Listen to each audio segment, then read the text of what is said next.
It's Monday, November 6th. I bought some SPY 438 puts at 399. They're up to 422 now.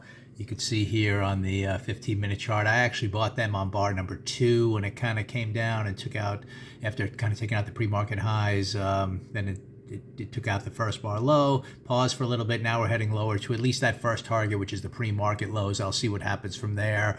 On the daily chart, we still really didn't take out yesterday's high yet to completely fail, so we're still inside of that bar. Obviously, we're due for a little bit of a pullback here, and on the daily chart. I don't know if this is going to end up being a 2-down day.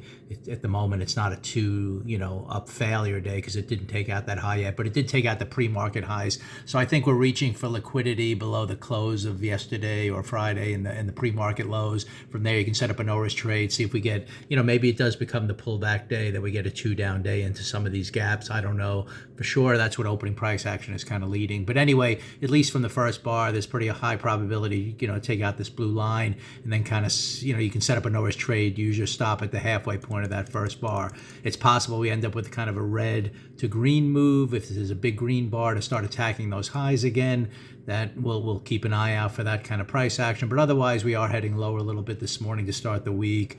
Weekly chart, a big green bar. I still think we're heading up to those highs eventually. That's why I'm not that excited about getting short.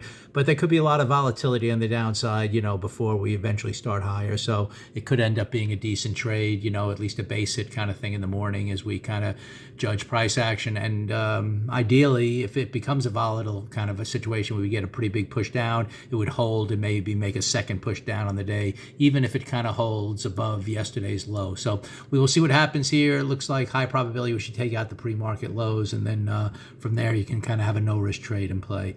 Again, the stop here would be midpoint of that first bar.